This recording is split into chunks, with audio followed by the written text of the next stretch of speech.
Tahin'Andriamanitra daholo tsika rehetra amin'izao zoma izao dia voalohany indrindra misaotra an'Andriamanitra amin'ny tombosoa omeny an'androany hitarika antsika ao anatin'izao live izao ary ihany koa misaotra ny mpanompon'Andriamanitra izay tsy mitsahatra manome sehatra ary te hisaotra anareo ihany koa amin'ny maromaro ny olona izay hitako isan'andro miverimberina manaraka live dia miaraby amin'ny felana manokana, miaraby amin'ny Ranada Erika, miaraby amin'ny Isabella, miaraby amin'ny Saoly ary mino fa mbola misy olona mbola ho avy rehefa avy eo ao anatin'izany manasa anao mba hizara an'ilay live hivavaka isika androany, hivavaka indrindra ho an'i Madagasikara, hivavaka ho an'ny fiainantsika tsirairay avy hisy fampianarana kely momba ny fahazotoana izay volana fantatritsika amin'ity volana ity ary mino fa samy anokatra ny tsara indrindra isika ary amin'ny voalohany indrindra tokoa fantatrintsika fa tsy mahefa ninina tsika raha tsy misy an'Andriamanitra dia andao itsika sianao hivavaka hisaotra anazy apetratsika eo ampelantanany mba tena andeha tsara ny zava-drehetra androany mba ho voninahitry ny anarany indrindra ho anareo any amin'ny Madagasikara tena hivavaka mihitsy nareo any mba tsy ho tapaka ny live noho ny toetrandro any amin'ny Madagasikara amin'ny cyclone izay manakaiky amin'ny Madagasikara amin'izao fotoana izao dia tena hivavaka apetratsika feno ampelantanan'ny tompo ity fotoanandroany ity ary omeko amin'ny Aurélia sehatra ary tsy adino koa alvinio koa eto miaraka ny côté technicienne miaraka etsika manompo an'Andriamanitra avy hatrany omeko an'ny ravavy Aurélia sehatra. Alléluia, faly miarabantsika rehetra indray tenako amin'ny anaran'i Jesosy mpifaliana ary anatin'ny fahasoana tanteraka miaraka manompo an'Andriamanitra miaraka amintsika androany misaotra an'Andriamanitra voalohany indrindra na mitombosoa nomeny mbola ahafahantsika mifandray aminazy ary mankasitraka amin'ny mpanompony ihany koa izay tsy mitsahatra manome sehatra ahafahako mivelatra amin'ny asa fanompona. Alohany hidirantsika anatin'ny vavaka dia vakitsika ny ten'Andriamanitra anatin'ny salamo fahatelo amby enimpolo andimy voalohany ka hatramin'ny fahaefatra. Averikany salamo toko fahatelo amby enimpolo andimy voalohany ka hatramin'ny fahaefatra iarahantsika mamaky amin'ny anaran'i Jesosy Kristy manao hoe Andriamanitro, Andriamanitra ianao, mitady anao fatratra aho ary mangetahitanao ny fanahiko. Maniry anao ny nofo eto amin'ny tany maina sy mangetana tsy misy rano. Toy izany no nijereko anao tamin'ny fitoerana masina. Ahitako ny herinao sy ny voninahitranao, fa tsara no miaina ny famindraponao ary molotro hideranao. Toy izany no hisorako anao raha mbola velona koa aho amin'ny anaranao no anandratatra ny tanako. Amen. Araka izany teny izany dia andao ananafo tahaka ny David sika izay mahay misaotra an'Andriamanitra, mahay midera an'Andriamanitra molotritsika ary mahay manandratra ny fotsika eo anatrehan'Andriamanitra sy tena tsara izy dia asandrato ary ny fotsy eo anao amin'izao fotoan'izao tena daontsika ianao hiara-hivavaka. Izay eo mbola mankasitraka anao indray izay mankalaza ny amin'ity andro androany nomenao anay ity andro vaovao izay mbola nafahanay namita zavatra maro, nafahanay natanteraka zavatra maro, nafahanay ihany koa na dia niaraka aminao nantanteraka exploit, nafahanay nalala zava-baovao misaotra tompo satria ny zavatra izay niseho androany dia noho ianao izany nitanteraka mankasitraka ny amin'ny zavatra vita, misaotra ihany koa ny amin'ny zavatra tsy vita androany ihany koa dia mbola mankalaza anao zay satria mbola nampiatrainao ny famindraponao amin'ny fiainanay ka dia mbola afaka mitoetra manana fahasahina eto anatrehanao zay amin'ity androany arivo ity. Misaotra satria mbola nisafidianao manokana tanatin'ny olona maro izay satria zanaka tianao, zavatra zanaka tsy fohinao, zanaka tianao anarina, zavatra zanaka tianao atsangana, zanaka tianao andresy, zanaka tianao azoto ka nisy vokatra amin'ny fiainanay ka misaotra anao ny amin'izany rehetrarehetra izany. Eny dadany molotray midera anao, ny fonay mankalaza anao satria mahagaga ianao ary mahatalanjona ny asa tananao, mahatalanjona ny asa izay ataonao amin'ny fiainanay tsirairay avy. Androany dada dia mangetahita fatratra anao ny fanahinay feno izay androany. tena aoka tena tondranao rano ty tany karakainanay tsy afeno iny siny nomenao anay dada mba tsy afanay andeha araky ny herinay na mifahalalànay fa mifanahinao reriany tena hoe akasehatra anjaka amin'ny fiainanay tsiray avy mba ahafahanay atakatra mba ahafahanay ahita mba ahafahanay hitralala ihany koa anatin'izao fotoam-bavaka androan'izao fantatra fa misy zavatra nomanao ho anay ao anatin'izao ka raha fisainanay maha-olombelona dia mety tsy ho takatra izany voaka fanahinao ny ampianatra anay voaka fanahinao ihany koa no hijery ny fonay izay torotoro voaka fanahinao tena hoe hikonsole anay amin'ity androan'ity ndata ny tsara avy mety mandalo amin'ny sedra maro samihafa nefa fanahinao ry amin'ny mafantatra an'izany voaka fanahinao data tena hijery manokana momba anay ary fanahinao no ampiainanay indray androany velombelona indray ny momba anay noho ny amin'ny fanahinao androany data mifony tanatrianao ihany koa zay ny amin'ny falitonay ny amin'ny fahaditranay ny amin'ny sifirarahinay ny amin'ny zavatra rehetra mety tataonay izay tsy mifanaraka amin'ny sitraponao enina mety fananina zany eny mety tsy takatra ny saina ihany koa zany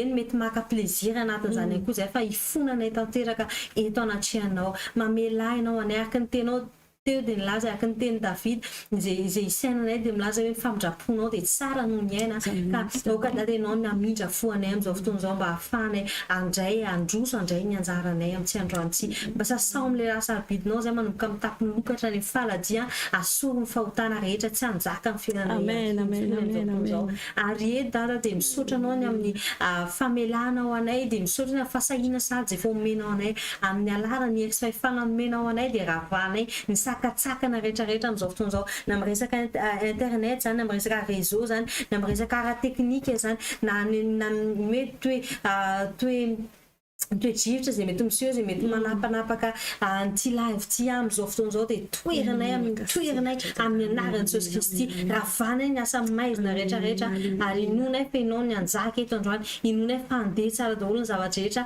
satria ianao miaraka aminay eto androany mino dada fa ho raisinay tsara avy ny fandresenay ho raisinay tsara avy ny anjaranay amin'ity androany ity dia raha laza voninahitra atolotra ianao rerianitra sy tsara ianao manjakaina amin'izao fotoan'izao dada alleluia. Amen. Alleluia. Amen. Tsara n'Andriamanitra antsika ary eto hitako fa maromaro efa tonga ho anao zay voatonga manasa anao miarabanao voalohany indrindra ary mbola manasa anao mba hizara an'izao live zao fa aneo mifatsarany amintsika antrany Andriamanitra an'io apetratsika ompelantanan'ny tompo ny fiainantsika sy ianao androany dia ho ataontsika zao hira zao hoe Jesosy ianao no inonay tena inontsika mandrakizay satria izy ihany mahavita amin'ny fiainantsika apetratsika ompelantanan'ny tompo ity fotoana ity ary ny fotsika ray manontolo ny fiainantsika ray manontolo mba izy no anjaka eto anio andao miaraka antsika sy ianao anao an'izao hira izao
hitsaokanao zay tompo hitsaoka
Alléluia. Alléluia. Jesosy marina ny antony iderantsika androany, Jesosy marina ny antony ivelomantsika, Jesosy marina ny antony irantsika androany. Satria tena izy mihitsy no mitantany fiainantsika, izy mihitsy no mahatonga antsika asianao ohatran'izao anio, no ny fahasoavany. Dia izany no tondra antsika amin'izao vavaka manaraka izao vavaka ivavaka isika ho an'i Madagasikara. Ivavaka isika ho an'i Madagasikara satria tsy miafina amintsika ny zavatra miseho any amin'izao fotoana izao. Tsy miafina amintsika asianao ny cyclone, ny rive-doux zay tena efa hoe amin'ny lalana ny trajectoire dia tena hoe any amin'ny Madagasikara. Ivavaka isika asianao tena angataka famindrapo ho amin'ny Madagasikara, ho amin'ny mpitarika, ho amin'ny mpitondra, ho amin'ny Madagasikara iray manontolo. Ary tondrantsika ny tenin'Andriamanitra izay hitantsika, izay fantatritsika loatra amin'ny tantara faharoa, toko fahafito andiny fahafito ambin'ny folo. Tantara faharoa, toko fahafito andiny fahafito ambin'ny folo. Miaravakintsika amin'ny anaran'i Jesosy Kristy. Raha ny oloko izay natsoa amin'ny anarako ho avy any etsi-teny ka hivavaka sy hitady ny tavako ary ala amin'ny ratsy fanaony dia hiaina any an-danitra aho ka amela ny elony ary anasitrana ny tany. Amen. Isika asianao anio ny fidin'Andriamanitra ijoro ambanga ho an'i Madagasikara. Tsy kisendrasendra mihitsiny no ahatongavanao ao anatin'izao lahy izao. Tadidio ny tantara an'i Abraham tamin'ny tany amin'ny Sodoma sy Gomora nanao zavatra ratsy zareo, dia nieritreritra momba ny Lôty foana Abraham. Dia niteny izy raha misy olona 10 ve manao zavatra tsara dia mbola ringanao ihany. dia niafarany tonga ny hoe olona folo fa isika sianao a mihoatra ny folo eto androany ary sika efa nivavaka efa nangataka fanadiovana efa nangataka sika tao alohan'izao lahy izao efa nangataka famelany ary efa nanamarina tsika sianao Jesosy Kristy amin'ny alalan'ny rany dia andao tsika sianao ijoro ambanga amin'izao anio izao isika efa aty amin'ny Maurice efa nahita ny zavatra nitsanga taty amin'io cyclone io sy niditra tao Maurice izy fa alavitra fa io dia tena efa hitantsika ny trajectoire direct ho any amin'ny Madagasikara andao tsika sianao hitalao ivavaka angataka amin'ny tompo tena hoe hiasa malalaka izy hiasa amin'ny fomba mahagaga izy eny zany rivo-doza zany mety mandeha amin'ny herin'ny ray manontolo izy fa rehefa miantso an'Andriamanitra isika sianao dia mety miena lay hery amin'ny alalan'ny vavaka nataontsika sianao tsy ahery lay rivotra fa alefaka amin'ny anaran'i Jesosy Kristy mila mino aloha ianao mila mino ianao ary mila mangataka famindrapon'Andriamanitra mba anasitrana ny tany Madagasikara mba amindra fo amin'ny vahoaka rehetra ao Madagasikara andao tsika sianao hivavaka indrindra ho anao zay manaraka an'izao live zao amin'izao fotoan'izao manana fianakavianao ianao any amin'ny Madagasikara manana olona fantatrao ianao any andao isika sianao hivavaka raha io amin'ny anaran'i Jesosy Kristy dada misaotra sy midera ary mankalaza anao amin'ny fotoana sy tombosoa omenao anay androany ahafanay mijoro ambanga ho an'ny Madagasikara eny dada tena tsy miafina aminao zavatra atrehan'ny olona ny amin'ny Madagasikara amin'izao fotoan'izao misy efa niaina an'izany fiatraika ny rivon-doza zany amin'izao fotoan'izao amin'izao fotoana iresanay sy hivavanay aminao izao tsy misy miafina aminao ny olona rehetra mifatatrao ianao lay alpha ianao lay omega ianao lay Andriamanitra malala ny zava-drehetra ary ianao koa lay Andriamanitra mahay manao ny zava-drehetra ito zay dada miray isaina mivavaka aminao mifona ho amin'ny Madagasikara ray manontolo ien dada mifona ho amin'ny mpitondra mifona ho amin'ny vahoaka mifona ho an'ny olona rehetrarehetra mihitsy ny dada ao koa mety misy manompitsamby izay tena miantso ny fahatezeranao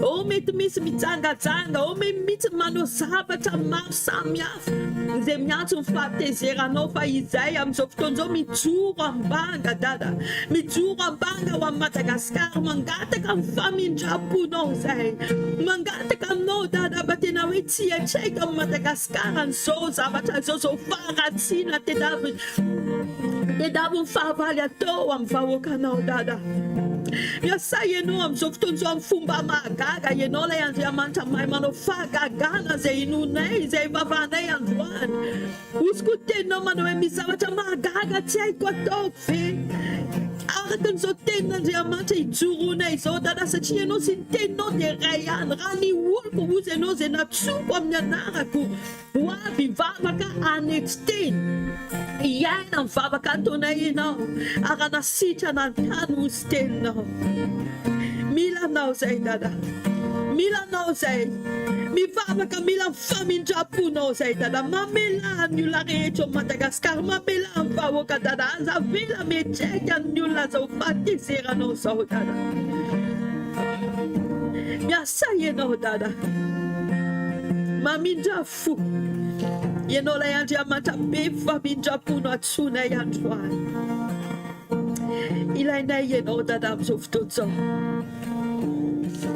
ary mino sady izay dada mino sady izay fa tsy mpiainy vavaka fotsiny ianao mino sady izay fa nahita ny fonay ray manontolo zay nitalao taminao amin'izao fotoan'izao mino zay dada fa tena hiasy ianao amindra fo ianao Madagasikara hiasy ianao tahaka nataon'i Jesosy niteny mafy tamin'ny tafio-drivotra izy mino amin'izao fotoan'izao hiteny mafy amin'izao cyclone izany koa ianao hiteny mafy ianao amin'izao cyclone zao ka tsy hanao zavatra ratsy ao Madagasikara tsy hanjava Madagasikara izany noho ny famindraponao noho ny vavaka nataonay teto androany misaotra anao zay dada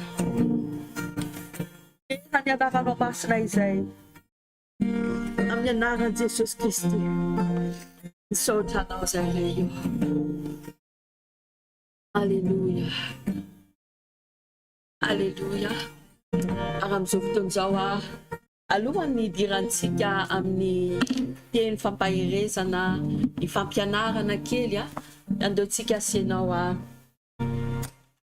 anandratra amin'ny feo antsika, hiantso an'Andriamanitra, hiantso amin'ny fanahiny hiasa amin'ny fiainantsika. Ny hira voalohany indrindra no raisintsika dia ilay hira hoe ny tananao dada mombanay ary izaho malala fa tia ianao. Mila mino ianao, mila fantatrao fa tia anao Andriamanitra. Ataonao amin'ny fonao zany hitanao fiasan'ny Tompo amin'ny fiainanao. Naiza na aiza misy anao, tena atao amin'ny fonao zany. Tena teneny mihitsy ny tananao dana ny momba. Afaka miteny koa ianao ny tananao momba ny Madagasikara. Izay malala fa tia anay ianao. Alleluia.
Fanahy masina isika tena hiteny atrantsika hoe fanahy masina milanao zay, tena milanao zay fanahy masina amin'izao fotoana izao.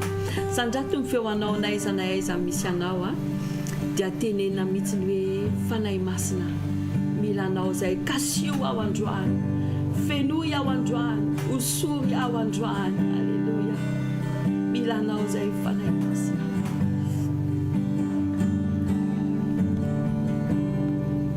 Milana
masino midina toi naiza naiza misy anao teneny fenoy aho tompo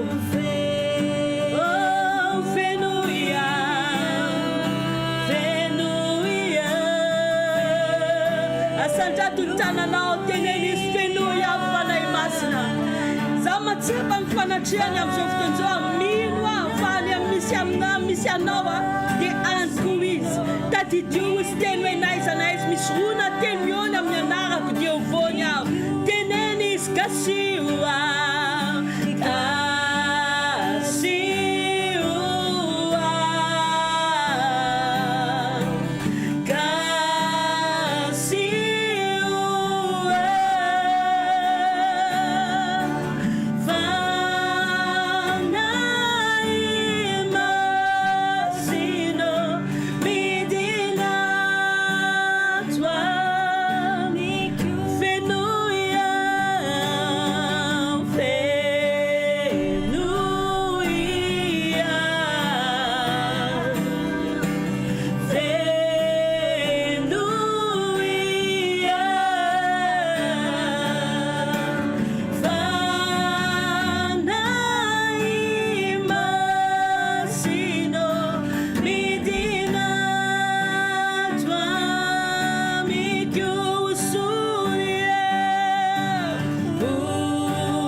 Alléluia. Mino fa mbola ato foana nareo mba hijerevanay fa mandeha tsara ny aminareo mangataka anareo mba anisy commentaire vetivety mba hitatsika hoe mandeha tsara ve live sa tapaka. In'Andriamanitra daholo isika miandry ny commentaire anareo tsika dia hiditra avy hatrany amin'ny fizaranteny anio.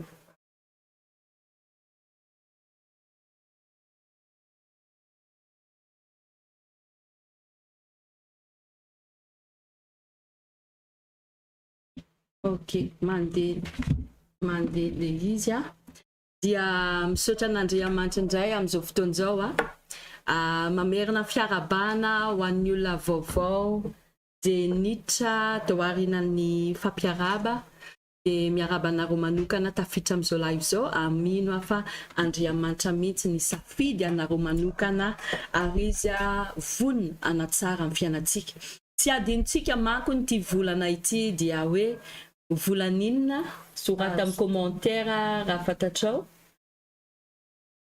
Vola mifazotona ity volana ity tamin'ny volana janvier dia volana famafazana ao anatin'ny vola mifazotony zay efa nizarain'ny mpanompon'Andriamanitra ny teny averintsika vakiny amin'ny anaran'i Jesosy Kristy amin'ny obolana 66 obolana 66 hozy tenin'Andriamanitra manao hoe mandehanany amin'ny vitsika ry ilay malaina dinio ny fanaony ka mba endre. Ohatrany mafimafy ihany zany teny zany hoe isika olombelona zany mila mandeha mijery fomba fataon'ny vitsika ho an'ilay malaina izany tenenin'Andriamanitra. Dinio ny fanaony ka mba endre. Dia mila mandinika an'izany tsika ary mila endre. Alohan'ny idirantsika laliny tenin'Andriamanitra, misy maromaro ny zavatra nojerevantsika momba ny fazotony. Ao anatin'izany misy hoe isika manokana mazoto mitady an'Andriamanitra, misy koa isika mazoto manompo an'Andriamanitra, mifazotony ho an'ny lehilahy ny didy ny teny zay napetraky n'Andriamanitra mila tanterahan'ny lehilahy mahalohany tokantranona anazy dia hijery koa isika momba ny vehivavy, mifazotony vehivavy dia hijery ihany koa isika amintsika amin'ny fiainantsika andavanandro hoe mila mazototsika manao tsara, mbola hijerentsika trano ary vao ataontsika izany ho hitantsika tombosoa azontsika an'izany. Voalohany indrindra alohan'ny hidirantsika an'izany tiako mihitsy no miaravakintsika tenin'Andriamanitra ao amin'ny Jeremia 29:13-14. Jeremia 29:13-14 miaravakintsika amin'ny anaran'i Jesosy Kristy. Jeremia 29:13-14 hozy tenin'Andriamanitra manao hoe ary hitady ahy ianareo dia ho hitanareo aho raha katsahinareo amin'ny fonareo rehetra. 14.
Alléluia.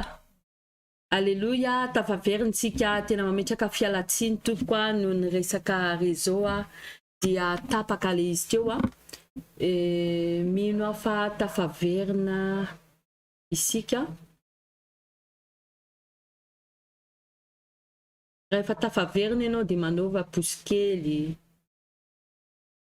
averiny zaraina live raha ohatra ka.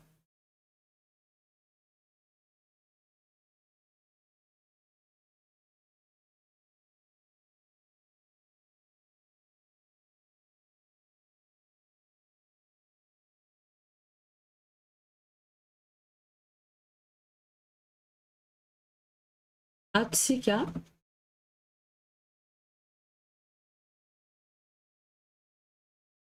ok araverintsika ny tenin'Andriamanitra mivakintsika teo hitantsika tao anatiny Jeremia 29:13-14.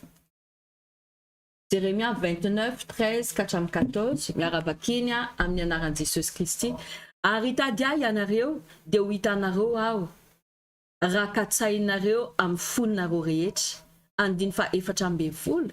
Eny ho hitanareo aho hoy Jehova ary ampodiko avy amin'ny fahababoana ianareo ka angomoko avy amin'ny firenena rehetra sy avy amin'ny tany rehetra izay nandroako any ianareo hoy Jehovah ka ampodiko ho any amin'ilay tany efa nanolorako anareo ho baboina. Amen. Revoka-tsaintsika amin'ny fotsika ray manontolo Andriamanitra dia hozy izy hoe anao soa atsika izy efa vakitsika ny tenin'Andriamanitra 14. Zany hoe Andriamanitra miandra antsika fotsiny mitady azy, miandra antsika hikatsaka azy antrany. Izy efa voniny fa isika zany mila manao amparatsika. Mila manao amparantsika isika amin'ny fazotony. Tsy mila malainy. Zay ny tenin'Andriamanitra zaraina androany, tsy mila malaintsika, mila mazoto. Voalohany indrindra, raha mazoto mitady an'Andriamanitra isika dia izy no anatsara amin'ny fiainantsika antrany. Amin'ny lafiny rehetra amin'ny fiainantsika dia tena idiran'Andriamanitra mihitsiny. Ka zay androany tena manasa anao aza miala an'io live io raha sanatria mbola misy fanapahana rehefa avy eo dia iverenantsika foana. Tsy hiala eto tsika tahaka ny tenen'i Jakob, tsy hiala eto raha tsy hita ianao an'io. Dia mino fa tsisy hiala eto tsika raha tsy voata isika an'io. Ary idirantsika avy an-trano ny faharoa. Ny faharoa zany tiako zaraiko amintsika mila mazoto manompo an'Andriamanitra. Ao anatin'izany misy témoignage tiako zaraiko amintsika amin'ilay hoe mila mazoto manompo an'Andriamanitra. Satria zavatra hita masonay zany. Maromaro lay témoignage fa ty anankiray ty ihany no izarako anao revo atao tsinitsiny fanomponan'Andriamanitra. Ndao jereva tsika tenin'Andriamanitra aloha amin'ny Romaina 12:11 amin'ny resaka fanomponan'Andriamanitra. Romaina 12:12 hozy tenin'Andriamanitra manao hoe mazoto fa aza malainy ary oka afanafo amin'ny fanompony tompo. Mazoto fa aza malainy ary oka afanafo amin'ny fanompony tompo. Isika sianao zany efa nandray an Jesosy Kristy ho tompo sy mpamonjy ny fiainantsika dia ny marsha ny fandehanantsika amin'Andriamanitra dia mila tohizintsika antrany antrany. Ary ny tsara kokoa ampitombony antrany le izy fa tsy atao hoe mieny, tsy alatsaka fa ampitombony antrany. Zany fifandraisantsika aminazy. Ary misy koa dingana anankiroa amin'ny resaka fanompony. Ny fanomponin'Andriamanitra afaka manompo anazy ianao amin'ny fomba maro. Fa fomba ray zao no tiako zaraiko amintsika ary misy koa fijoroana vavinombelona momba an'izany. Ny fanompona raha ohatra ka hoe ao anatin'ny groupe any am-piangonana ianao manompo an'Andriamanitra, manompo ianao manadio, manompo ianao manao décoration, manompo ianao mahandro sakafo, manompo ianao mampiditra olona, manompo ianao mivavaka ho an'ny olona, manompo ianao amin'ny groupe intercession, manompo koa ianao amin'ny chorale. De oka tsy ho malaina mihitsy ianao, ataonao amin'ny zotom-po mihitsy le izy. Misy fijoroana vavinombelona teneko anareo misy olona anankiray amin'izao fotoan'izao tsy tonoko ny anarany ary tsy amin'ny fiangonana misy atsika le izy. Fa hitako ilay fiantraikany amin'ny zavatra ny teneniny dia zaraiko aminao zany mba tsy ho tranga aminao zany. Io olona io zany chef de chorale dia tena nanompo an'Andriamanitra foana izy. Tena nanompo amin'ny fotoanany rehetra, tena nanompo izy. Dia misy fotoana somary lasa mangatsitsika izy. Izy lasa mangatsitsika, fantatro tsara zany olona teneko anao zany. Olona fantatro tsara. Ary mivavaka ho azy zay amin'izao fotoan'izao. Io olona io nisy fotoana lasa nangatsitsika tany amin'ny fiangonana nanomponan'Andriamanitra. Dia izy lasa nangatsitsika dia niteny izy hoe za aloha anomboka an'izao satria izy nanompo tao amin'ny chorale. Manomboka zao izy dia tsy ho anompo amin'ny chorale fa anampy fotsiny anampy revo hoe tsy misy mpitendry zay za vao hitendry.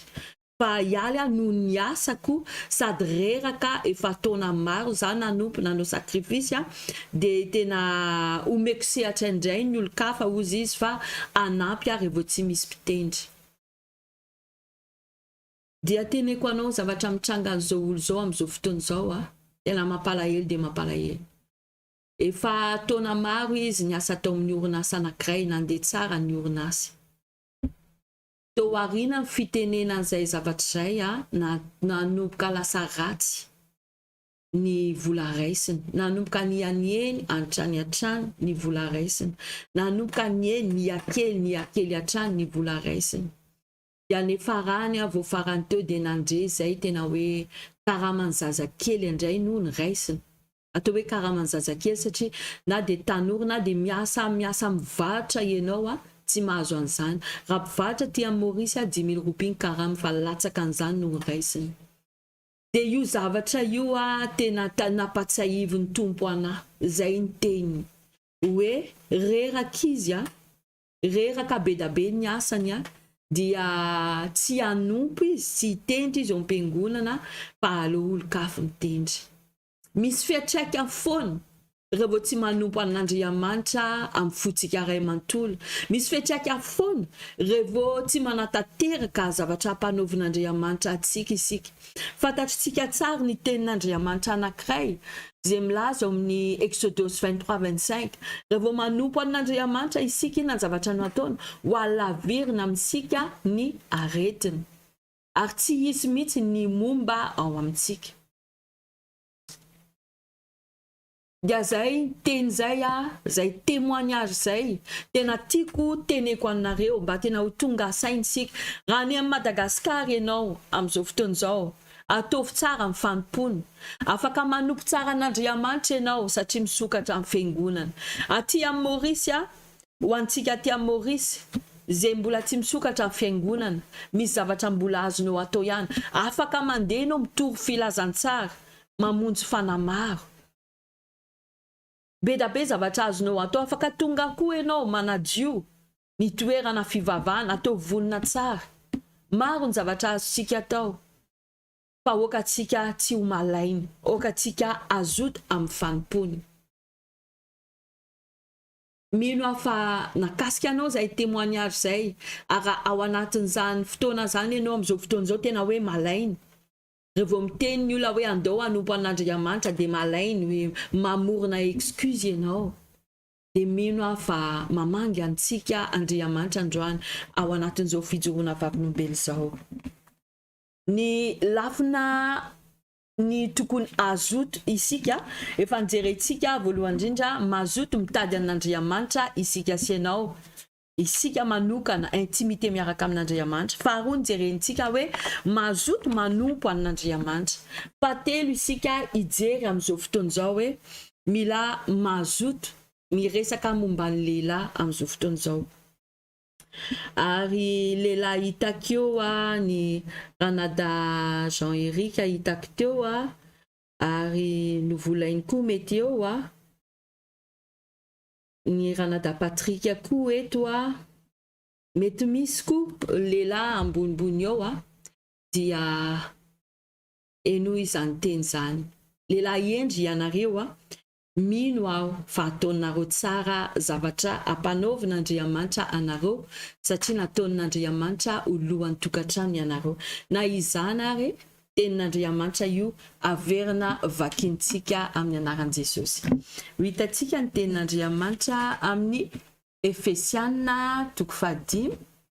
Efesiana ie mpanompon'Andriamanitra koa izy koa ny ao.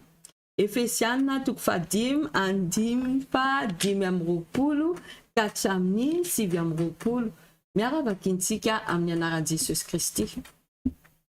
Hozy tenin'Andriamanitra manao hoe ianareo lehilahy tiavy ny vadinareo dia tahaka ny tiavan'i Kristy ny fiangonana ka nanolora ny teny amonjy azy mba ahamasina azy anadiovany amin'ny rano fanasany amin'ny teny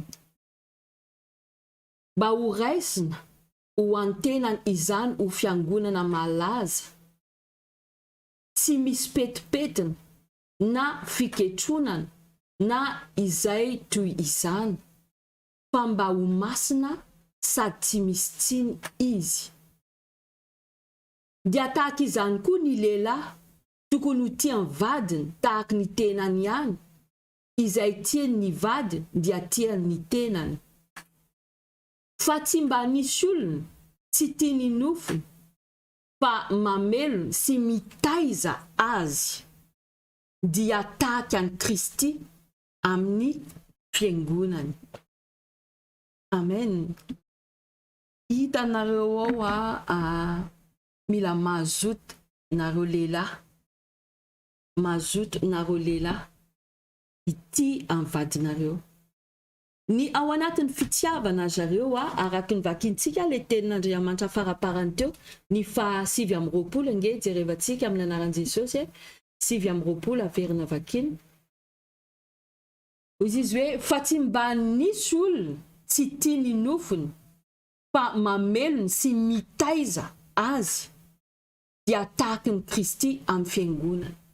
Zany hoe nareo lehilahy lohan'ny tokantrano mila mazoto, mijery, mampianatra, miaro, tia, mamelona amin'ny vady anareo sy zanakareo.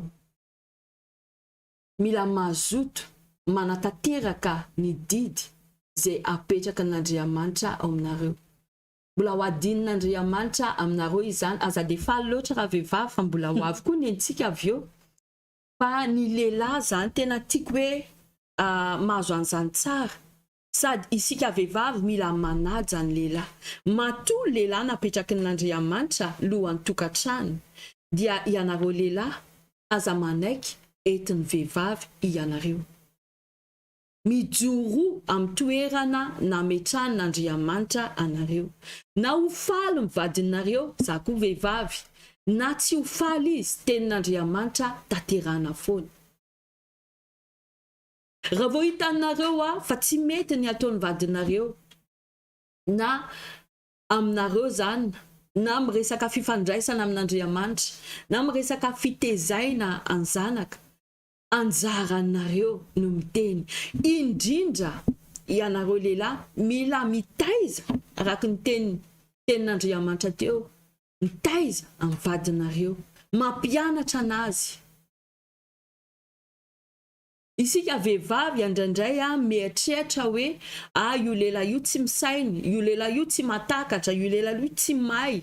De mieritreritra an'izany tsika de masaky miteny, na de ho mason'ny olona masaky miteny amin'ny lehilahy, tsy misy haja mihitsiny. Fa tsarovo ary jerevo tsara, Andriamanitra mahita ny toetrantsika raha vehivavy. Andriamanitra mijery hoe tena manaja marina ve isika. Ary ianareo lehilahy, rehefa vadinareo manao an'izany, mila mitsangana, mila mazoto nareo manao an'izay asa nampanaovan'Andriamanitra anareo amin'ny vadinareo sy ny zanakareo. Tadiodio fa ozy tenin'Andriamanitra, Andriamanitra name vady saza ho anareo, mba anino? Mba ho mpanampy, anampy anareo izay. Fa tsy hoe izay indray no anapaka. Donc aza mba sanatria hoe lehilahy malemy, lehilahy hoentin'ny vehivavy, misy toerana ho anao ao anatin'ny tokantranonao, mitsangana, mijoro, ataovy izay ampanaovan'Andriamanitra anao. Mba tena hainao mihitsy no hifaly amin'ny tokantranonao, hifaly rehefa mijery ny zavatra miseho amin'ny tokantranonao momba ny vadinao sy momba ny zanakao. Zay zany ho anareo lehilahy dia tsy hoe mamely mafy, tsy ihany mihitsy le izy, fa mianatra isika. Mianatra isika. Ary amin'izao fotoana izao sady miteny amin'ny vehivavy zay manaraka an'izao, miteny amin'ny tenako ihany koa. Ny anjaran'ny vehivavy amin'izao fotoana izao, raha jerentsika ny tenin'Andriamanitra amin'ny obolana 31, zay tena fantatritsika loatra. Obolana 31 manomboka 10 ka hatramin'ny 1:30. miaraka vakintsika antrano le izy somary lavalava le izy fa tsy manindry zareo fa vakintsika fa ilainy izany. Obolana 31 andiny fafolo ka hatramin'ny raiky amby telopolo miaraka vakintsika amin'ny anaran'i Jesosy Kristy. Ozy tenin'Andriamanitra manao hoe iza no mahita vehivavy tsara fa ny tombany dia mihoatra lavitra no ny voangy. Matoky azy ny fony lahy ary tsy mitsahatra ny fanambinana azy. Soa no atondra vehivavy aminy fa tsy ratsy amin'ny andro rehetra iainany. Mizaha volony ondry izy sy rongony ary mazoto miasa amin'ny tanany. Toy ny sambony mpandranto izy ka avy any amin'ny lavitra no itondrany ny haniny. Mifo izy raha mbola alina ka manome hanina ho any ankohonany sy anjara ho any ankizivaviny. Mihevitra say izy ka mahazo azy. Ny vokatry ny tanany no anaovany tany boaloboka. Misiky ny hery izy ary atanjainy ny sandriny. Raha mamaky tsara hatrany antrantsika hitatsika ny asa nataony vehivavy ary ny tiako jerevantsika andiny fa 7 jereva tsara andiny fa 7 ozy tenin'Andriamanitra manao hoe ny zanany mitsangana ka midera azy hoe sambatra. Ny lehilahy koa mitsangana ka midera azy hoe maro ny zazavavy nanao soa fa ianao manao fa ianao mihoatra no n'izy rehetra. Amen. Halleluja. Mino fa hitatsika vehivavy ny zavatra tokony ataontsika. Isika vehivavy indrindra raha efa manambady ianao dia manana anjara isika amin'ny tokantranontsika. Mikarakara amin'ny vadintsika isika, mampianatra mitaiza ny zanakisika isika, ary ihany koa mahita asa ianao, mahita zavatra azonao atao mba ho fidiram-bola ihany koa, fanampiana amin'ny vadinao mba apetsara ny tokantrano, dia mila mazoto manao an'izany isika. Ary ozy tenin'Andriamanitra teo koa hoe mila koa isika manampy jerevantsika ilay vehivavy. Tena hoe ny tanany misokatra manampy an'ny olona ihany koa. Nisy fotoana tany amin'ny Madagasikara mbola tsy mivavaka. Teneniko satria exemple tsara no alainy. Mbola tsy tena hoe malala tenin'Andriamanitra loatra. Marina nanompo an'Andriamanitra tatiny tezainy tao anatin'ny fanomponan'Andriamanitra fa mbola tsy nalala loatra ny tenin'Andriamanitra. Dia nanambady zay mivady. Dia misy fotoana na de tiako mahandro sakafo, misy fotoana mandeha de avelako mandeha mizavatra ataoko de avelako ny mpanampy ohatrano mikarakara ny sakafo, mikarakara ny zanaka. Za tsy miteny hoe ratsy ilay zavatra io. Mila mpanampytsika rehefa mizavatra ataontsika.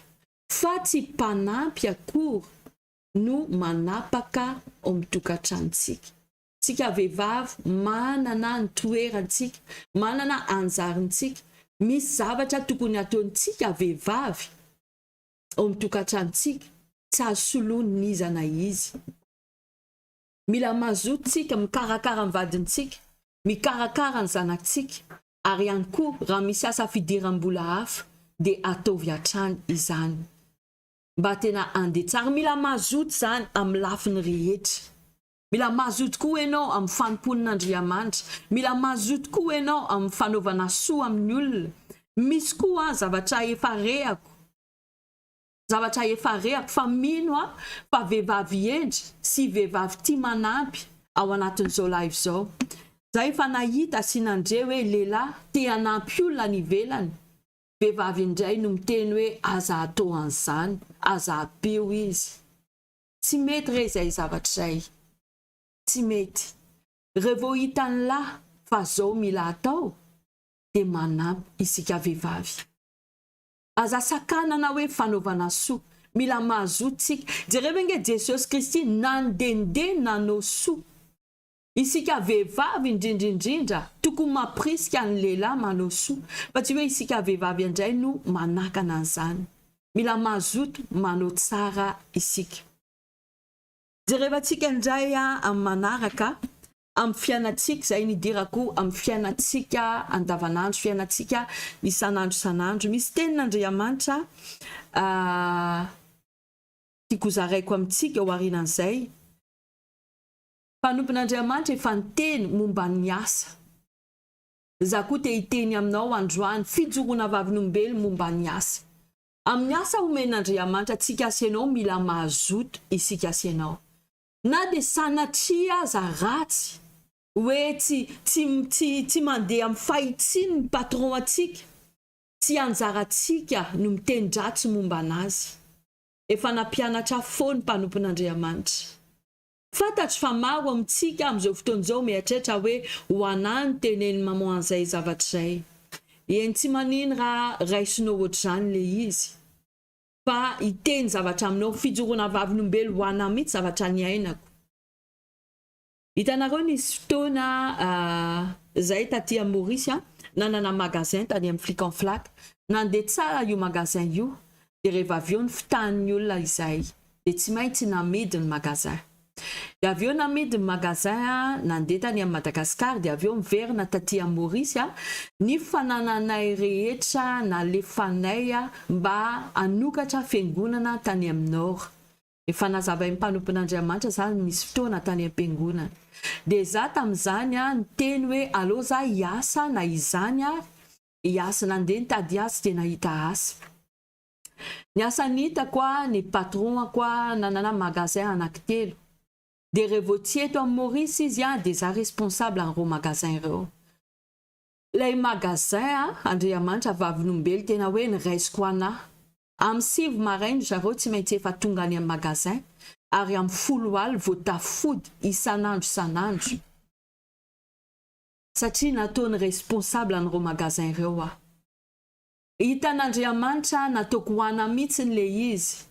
Dioviko tsara ny magasin, ampiaingony ny mannequin, solony foana ny akanjo mannequin isanandro, amboarina, diovina, tena nataoko ohatrany hoe ho ana. Magasin anankitelo, zay alefasinareo zareo ana dia nandeha anako foana dia nataoko. Nataoko ny inventaire, nataoko mivarotra, dia tena nataoko tsara araka ny sitrapon'Andriamanitra le izy. Avy eo nisy fotoana nisy olona tonga namany zareo, dia hoe manana fianakaviana izy tiany no ampidirina amin'ilay asa. Dia zavatra nataony tamin'izany tamin'ny voalohany dia niteny tamin'ny zareo hoe za zany nanomboka tamaraina ka hatramin'ny hariva, dia hoy zareo hoe aleo ampidirina io fianakaviako io, dia ataovy miasa tapakandro io olo io dia mba mahazo asa koa ny fianakaviako. Dia niteny an'izany patron dia tsy maintsy nekenao le izy. Nekeko le izy dia le karama tamin'izany 15 000 roupies, efa ela zany. Dia noho izay zavatra izay dia lasa 7 500 karama. Dia nekeny natao le izy. Nandeha fotoana indray ozy izy ilay olona hoe mangalatra hony aho ao amin'ilay magasin. Dia tsy niteny ninana ny patron dia avy dia natao ny inventaire. Nanao inventaire hoe nangalatra hony zany, nangalatra kiraro hony. Dia avy eo natao ny inventaire dia tsy nisy zavatra ninina very. Satria za koa nalala hoe tsy nangalatra. Fa isorana n'Andriamanitra teo aorianan'izany dia tonga sainy zareo. Ny fona tamiko zareo niverina amin'ny lohany ny asako nazo ny karamako araka ny tokony ho izy Zay te hiteny aminareo fijoroana vavin'olombelona. Na dia tsy mety ny tsy mandeha amin'ny fahitsiny aza amin'ny patron anao aza ratsiny izy. Ataovy tsara foana ny asanao. atovy mety foana ny asanao, mahazo to foana ianao manao ny asanao. Dia ho hitanao fa tsy maintsy vanginin'Andriamanitra izy. Ka raha tsy mety aminao tsony ilay asa, miala fotsiny ianao. Mangatatsodrany dia miala fotsiny ianao. Ny zavatra fahadimy tiako zaraiko amintsika dia ny fiainatsika isan'andro. Zay hitantsika ao anatiny 1 Petera 3:13. 1 Petera 3:13 miaravakiny amin'ny anaran'i Jesosy Kristy. Hozy tenin'Andriamanitra manao hoe ary iza no anisy ratsy anareo raha mazoto izay tsara ianareo. Averiko, ary iza no anisy ratsy anareo raha mazoto izay tsara ianareo. Mazava be ny tenin'Andriamanitra eto. Raha isika sianao mazoto manao zavatra tsara, mazoto manatate, ina moa no atao hoe zavatra tsara, ina moa no atao hoe mazoto manao tsara. Ndikan'izany dia hoe mazoto manatanteraka ny tenin'Andriamanitra, manatanteraka ny sitrapon'Andriamanitra. Zany no atao hoe mazoto manao tsara. Ary atsika sianao manatanteraka tenin'Andriamanitra, tena hoe matahotra an'Andriamanitra mihitsy isika, manao an'izay tsara, dia iza moa no afaka anisy ratsy atsika. Zay moa ny tenin'Andriamanitra eto. Ary mifantatritsika koa tenin'Andriamanitra amin'ny Romanina 8:31. Ary raha Andriamanitra momba atsika, iza moa no anohitra atsika? Tsy izy afaka manohitra atsika. Tsy misy afaka manao ratsy atsika raha mazoto manao tsara itsika. Tiako tena ho tehirizinao, ho tazominao mihitsy ny teny io. Na izy amin'izao fotoana izao te hanao ratsy anao, ka io teny io efa hitanao, dia manomboka androany ianao manao tsara foana.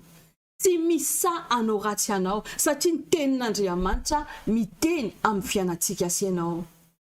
Eto dia mampahery anao, miteny aminao hoe mazoto foana manao tsara. Na dia tsy rarina zany zavatra iainanao, mazoto foana manao tsara. Eto mety misy manamely tena amin'izao fotoana izao hoe za tsy mifandray tsara amin'Andriamanitra, nataoko kitoto ny fifandraisako amin'Andriamanitra. Misy koa eto mety manamely tena hoe tsy nataoko tsara ny fanompoana n'Andriamanitra. Misy fotoana manao, misy fotoana mamorona hoe excuse, hoe reraka na hoe zao. Misy koa eto ny lehilahy mety manamely tena hoe za tsy nijery tsara ny tokantrano nefa napetraky n'Andriamanitra olo.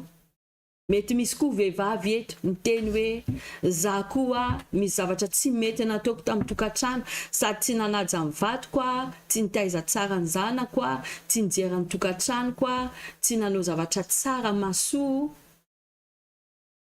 Misy eo koa mieritreritra hoe manamely teny tsy nanao ny asa tsara, satria tsy mety ny ataon'ny patron dia nanao ohatr'izao, dia manamely teny ianao amin'izao fotoana izao.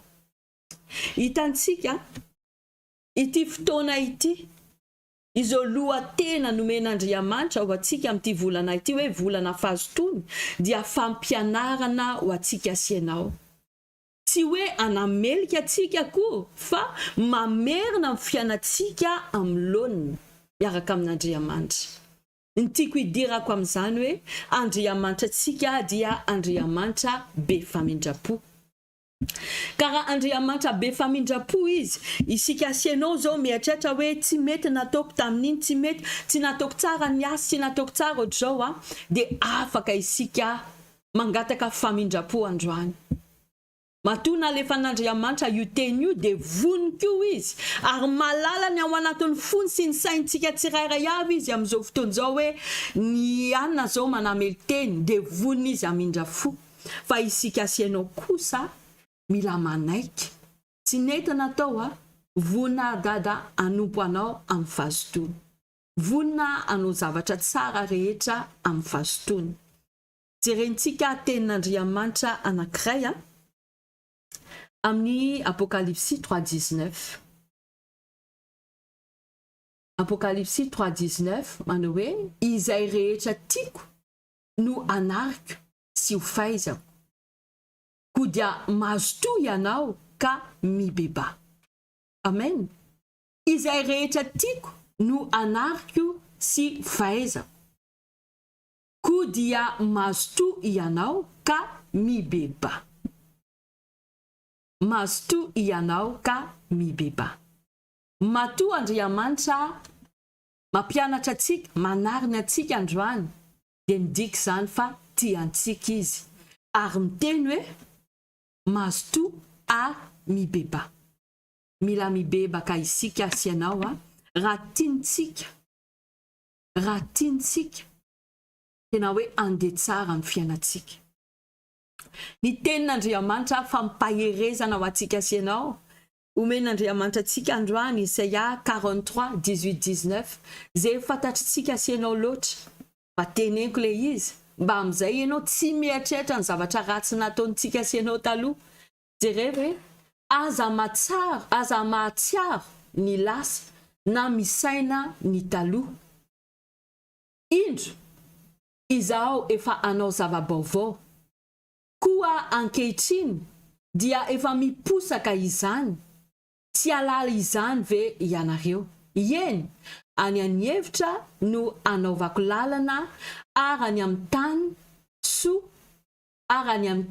so no asiko onona. Amen. Anao lalana ho antsika sy ianao Andriamanitra, efa lasa ny zavatra taloha, efa lasa tsy fahendrentsika, efa lasa ny zavatra tsy nety nataontsika. Ohatrany hoe nanao asa itsika fa tsy nazoto, nataotao fotsiny. Efa nahazo fampianarantsika androany, efa nanapa-kevitra, efa mazoto, mibebaka isika, dia zao nataon'Andriamanitra. Tsy mila misaina an'ireny zavatra ireny, fa anao zava-baovao ho antsika sy ianao izy.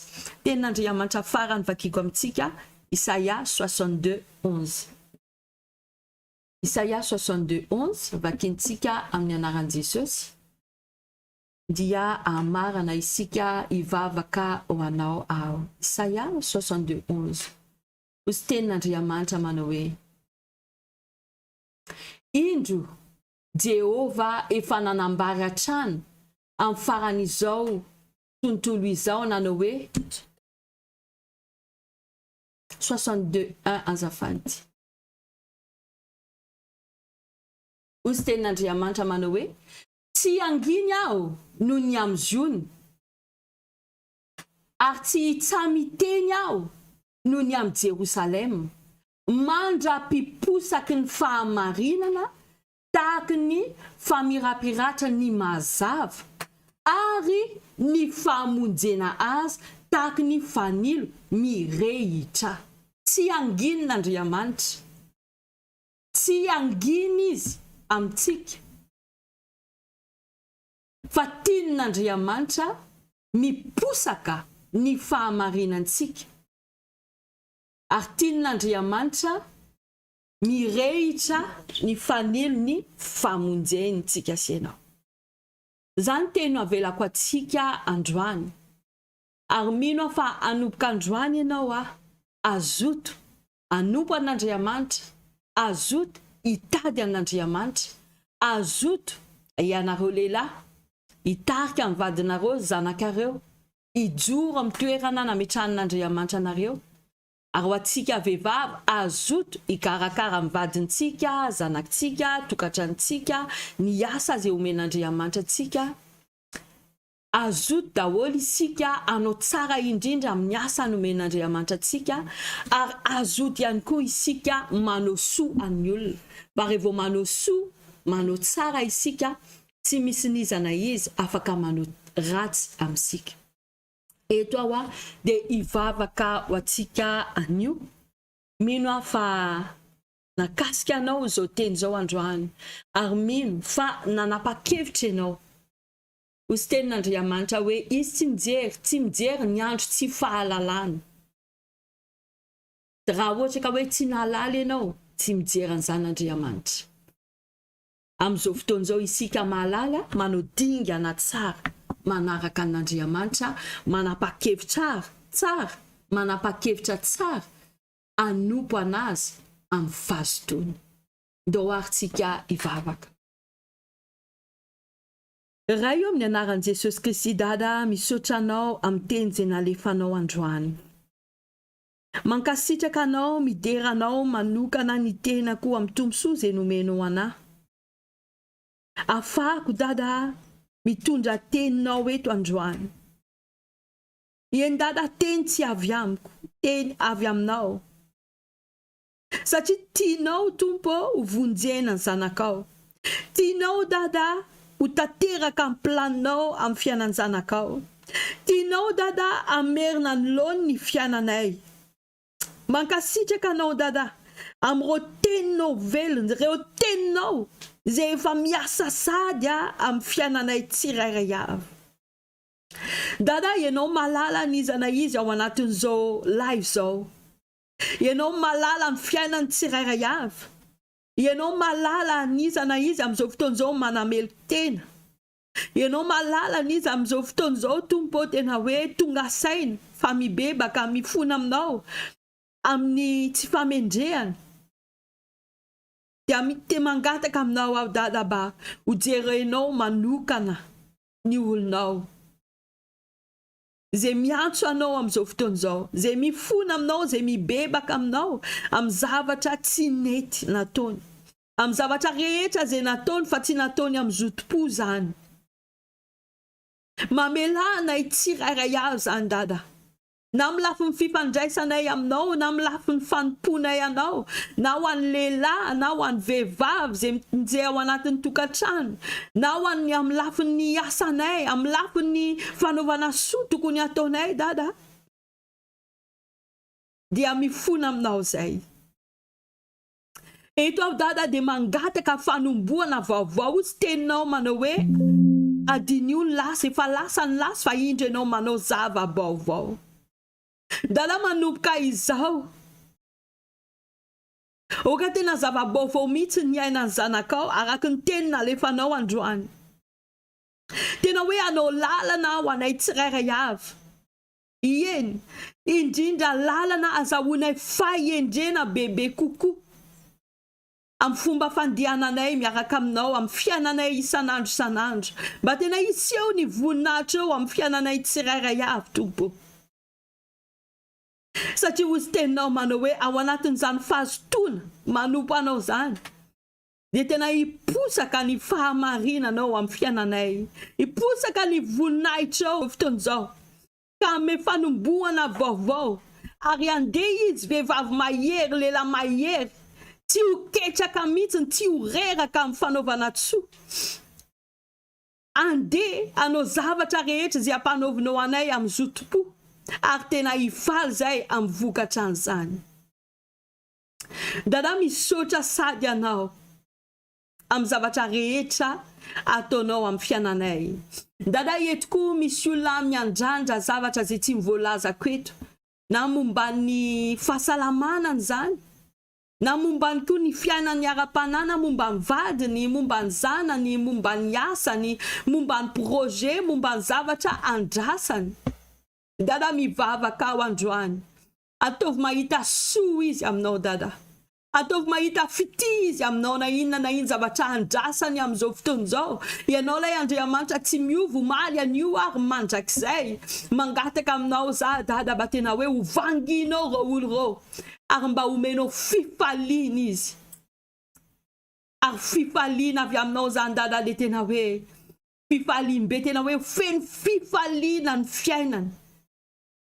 Ary sotranao lalandavy izy idera ny anaranao izy ame voninahitra anao izy Jehova-vavin'olombelo fa ianao lay Andriamanitra tsara, tsy misy tahaka anao, tsy misy otranao. Mba maro koa ny olona ho voavonjy amin'ny alalan'ny famonjena, amin'ny alalan'ny vavin'olombelo zay omenao any zanakao zay manaraka an'izao live zao amin'izao fotoan'izao. Misaotra midera mankasitraka anao dada ny famindraponao anay tsirairay avy androany. Misaotra anao amin'ny fahasoavanao zay ho alefanao amin'ny fiainanay. Misaotra anao amin'ny lanitra ao zay sokafanao amin'ny fiainanay tsirairay avy amin'izao alina izao. Mankasitraka anao dada, derainay ny anaranao masina. Fa tena Andriamanitra tsara tokoa ianao sady Andriamanitra mpanao tsara. Misaotra anao zay iray eo amin'ny anaran'i Jesosy Kristy. amen. Am'izao fotoan'izao mbola ivavaka ho antsika sy ianao zay andeha atory, misy koa mandeha miasa ary misy koa any a Madagasikara manatrika cyclone am'izao fotoan'izao, ivavaka isika apetratsika feno ampelantanan'Andriamanitra ny alintsika mba hiasa tanteraka amin'ny fiainatsika Andriamanitra. Raha eo amin'ny anaran'i Jesosy Kristy misaotra anao ny fotoana nomenao anay androany. Am'izao fotoan'izao dada efa ho tapitra io live io, samy andeha, misy andeha atory misy andeha hiasa dada any a Madagasikara koa fantatrao fa ny cyclone mitrany am'izao fotoan'izao. Dada apetraka feno ampelantananao ny alinay androany. Mangataka ny tananao dada mba tena hoe iaro anay tsirairay avy, indrindra ny olona any a Madagasikara ao anatin'izao alin'izao. Miditra cyclone dada nefa misy ny trano kely, misy ny trano tena hoe tsy mafy, misy ny tena ao anaty fitebitebeny am'izao fotoan'izao, misy tena mieritreritra hoe ahoana ny fandalovan'izao alin'izao, kanefa zay am'izao fotoan'izao mametraka an'izao alin'izao ampelantananao. Ianao dada no angatanay iaro an'ny olonao, ianao dada no angatanay iaro amin'ny fianakavinay tsirairay avy any a Madagasikara. Ary ihany koa ho an'ny olona zay mandeha miasa dada, ianao no ameheran'izy rao afahany mavita ny asany tsara, avana ho anatin'ny maro ny zanakao zay manompo anao. Ary mivavaka ihany koa zay andeha atory na aiza na aiza, ny olona manaraka an'izao live zao mangataka ny tananao mahery miaro anay mba tsy ho hita ny masony ratsy fanahy izay dada, ary tsy ho kasiha ny tanany ratsy fanahy izay amin'ny anaran'i Jesosy Kristy. Mankasitraka anao zay dada. Raha io derainay ny anaranao masina satria fantatray fa ianao lay Andriamanitra tsy matory akory, tsy rendremana fa miasa mijery ny zanakao ianao. Mankasitraka anao zay ray io amin'ny anaran'i Jesosy Kristy. Amen. Ento koa tapitretin'ny live tsika an'io ary amin'ny lady maraina andeha live any amin'ny Madagasikara, tsy izy fotoam-bavaka fa anaraka live aty amin'ny Maurice isika rehetra, na Madagasikara na Maurice, fotoana tsy miova amin'ny 7 maraina. Ary fotoam-bavaka manomboka latsinaina ka hatramin'ny sabotsy, manomboka amin'ny 5 sasany isa maraina ao anatin'ny groupe dia fotoam-bavaka fifadikanana isan'andro amin'ny manomboka amin'ny 1:12 sasany dia ny fotoanantsika arivo tahaka izao, manomboka latsinainy ka hatramin'ny lakamisy tokoa manomboka amin'ny 7 sasantsika, ary vao azoma manomboka amin'ny 8 isika. Dia makasitraka antsika rehetra na hatramin'ny farany mino fa efa miasa Andriamanitra amin'ny fiainanao. Tahinin'Andriamanitra antrany ianao, ientoko fahasoavan'Andriamanitra sy famindram-pony anaraka anao amin'ny andro rehetra iainanao, dia hitoetra amin'ny trano Jehova andro lavy ianao amin'ny anaran'i Jesosy Kristy. Amen. Tahiny tompo ianao.